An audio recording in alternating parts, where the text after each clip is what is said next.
ಶ್ರೀಪಾದಂಗಳವರು ಕೇವಲ 10 ವರ್ಷ ಇದ್ದದ್ದು ಭಾಳ ಇಲ್ಲ. ಗುರುಗಳ ಅನುಗ್ರಹ ಏನು ಅಂದರೆ ಇದೇ ಅವರೇ ಉದಾಹರಣೆ ಇದೆ. ಗುರುಭಾದ ಬಲವನ್ನು ಅಂತ ಹೇಳುವಂಥ ಆಚಾರ್ಯ ವಾಕ್ಯಕ್ಕೆ ಜ್ವಲಂತ ಉದಾಹರಣೆ ಆಗಿರತಕ್ಕಂಥ ಮಹಾನುಭಾವರು ಗುರುಗಳು ಸತ್ಯಬೋಧಿ ಶ್ರೀಪಾದಂಗಳವರು, ತ್ರಿಕಾಲ ಜ್ಞಾನಿಗಳು. ಸತ್ಯಬೋಧಿ ಶ್ರೀಪಾದಂಗಳವರ ಮುಂದೆ ಜನರು ಹೋಗಲಿಕ್ಕೇನೆ ಅಂತದಂತೆ.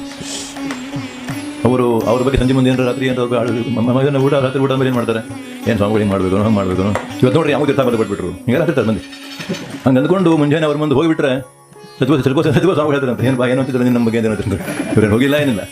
ಅದಕ್ಕೆ ಅವ್ರ ಮುಂದೆ ಹೋಗಲಿಕ್ಕೆ ಅವ್ರ ಬಗ್ಗೆ ಟೀಕಾ ಮಾಡಿದವರು ಅವ್ರ ಮುಂದೆ ಹೋಗಲಿಕ್ಕೆ ಅನಿಸ್ತದೆ. ಅಂತಹ ಮಹಾಜ್ಞಾನಿಗಳು ಅವರಿಗೆ ಆಚರಣೆ ಕೊಟ್ಟ ಮೇಲೆ ಇವರು ಆಗಿಟ್ಟಿಲ್ಲ ಅಂತ ಗೊತ್ತಾದ ಅಂತ ಹಂಗೆ ಮಾತ್ರ ಇಲ್ಲ ಗೊತ್ತಿತ್ತು ಅವರಿಗೆ. ಒಮ್ಮೊಮ್ಮೆ ದೊಡ್ಡವರು ಮಹಾತ್ಮರಾದವರು ಕೂಡ ಲೋಕದಲ್ಲಿ ತಮ್ಮ ಮಹಿಮಾ ತೋರಿಸಬಾರದು ಅವ್ರು ಇಷ್ಟ ಇರೋದು, ತೋರಿಸಲಿಕ್ಕೆ ಇಷ್ಟ ಮಾಡಂಗಿಲ್ಲ ಅವರು. ಆದರೂ ಒಮ್ಮೊಮ್ಮೆ ಜನರಿಗೆ ಒಂದು ಬಿಸಿ ಮುಡಿಸೋಣ ಅಂತಾರೆ ಅವರು. ಹಾಗಾಗಿ ಇವೆಲ್ಲ ಸಜ್ಜನ ಅವರಿಗೆ ಮಡೆ ಬರ್ತಾರೆ, ಊಟ ಮಾಡ್ತಾರೆ ನಮ್ಮನ್ನು ಬೈತಾರೆ ಅವರು. ಅದಕ್ಕಾಗಿ ರಾಮದೇವರು ಅನ್ನ ಮುಂಡ್ಕೊಂಡು ಹಿಂಗೆ ಬುದ್ಧಿ ಕೆಟ್ಟು ಹೋಗೋದು ಬೇಡ ಅಂತ ಹೇಳ್ಕೊಂಡು ಸ್ವಲ್ಪ ಬಿಸಿ ಮುಡಿಸಬೇಕು ಅಂತ ಹೇಳಿ ತಮ್ಮ ಹೇಳಿ ತೋರಿಸ್ತಾರೆ.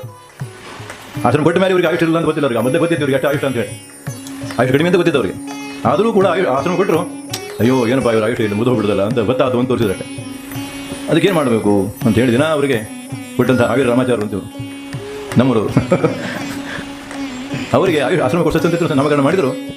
ಆಮೇಲೆ ಗೊತ್ತಿಲ್ಲ ನೋಡಿ ನಮಗೆ ಹಿಂಗಾದ ಆಯುಷ್ ಏನಪ್ಪ ಜ್ಯೋತಿಷಗಳನ್ನು ಕೇಳಿದಂಥ ಆಯುಷ್ ಇಲ್ಲ ಅಂತ ಹೇಳ್ಬಿಟ್ಟು ಗೊತ್ತಿದ್ದರೂ ಕೂಡ ಗೊತ್ತಿಲ್ಲದ ನಡೆನೆಯನ್ನು ಮಾಡಿ ಆ ಮೂರರಾಮದೇವರ ಪೂಜೆ ಮಾಡತಕ್ಕಂಥ ವ್ಯಕ್ತಿ ಮಹಿಮಾ ಏನು ಅಂತ ತೋರಿಸಬೇಕು ಅಂತ ಅವ್ರ ಇಚ್ಛೆ. ಆ ಮೂರರಾಮದೇವರು ಇಚ್ಛೆ ಮಾಡಿದರೆ ಆಯುಷ್ ಇದ್ದವನಿಗೆ ಆಯುಷ್ ಕೊಡ್ತಾನಂತ. ಅದಕ್ಕೋಸ್ಕರವಾಗಿ ದಿನ ಅವರಿಗೆ ಒಂದು ಬಟ್ಲ ತುಪ್ಪ ಕೊಡಬೇಕು ಹನುಮಂತನ ಮಾಡಿ. ಹಿಂಗೆ 10 ದಿನ ಕೊಟ್ಟರು. ಅಷ್ಟೇ ಆಯುಷ್ ಕೊಡೋದು ಹೋಗಿ ಸಂಕಲ್ಪ ಇತ್ತು, ಎತ್ತು ಕೊಡೋದಿಲ್ಲ. 11 ದಿನ ಕೊಡಬೇಕು, ತುಪ್ಪ ಕೆಳಗೆ ಬಿದ್ದು. ಈ ರೀತಿಯಾಗಿ ತಮ್ಮ ಆಯುಷದ 10 ವರ್ಷಗಳನ್ನು ಶಿಕ್ಷಣಗೋಸ್ಕರವಾಗಿ ದಾನ ಮಾಡಿ ತಮ್ಮ ಆಯುಷ್ಯ ಅಷ್ಟು ಕಡಿಮೆ ಮಾಡಿಕೊಂಡ್ರು. ಭಗವಂತನ ಸಂಕಲ್ಪ ಮುಖ್ಯವಾದ ಭಗವತ್ ಸಂಕಲ್ಪ. ಇಂಥ ಆಯುಷ್ಯವನ್ನು ಕೊಟ್ಟು ಆಯುಷ ವೃದ್ಧಿಯನ್ನು ಮಾಡಿ ಅವರ ಕೀರ್ತಿಯನ್ನು ಬೆಳೆಸಬೇಕು ಅನ್ನುವಂಥ ಉದ್ದೇಶ ಮತ್ತು ಪರೋಕ್ಷವಾಗಿ ತಮ್ಮ ಕೀರ್ತಿ ಅಂತ ಗೊತ್ತಾಗಲಿ, ತತ್ವದ ಸ್ವಾಮಿಗಳು ಎಂಥವರು ಇವರು ಗೊತ್ತಾಗಲಿ ಅಂತ. ಅದಕ್ಕಿಂತಲೂ ಮೊದಲು ಕೂಡ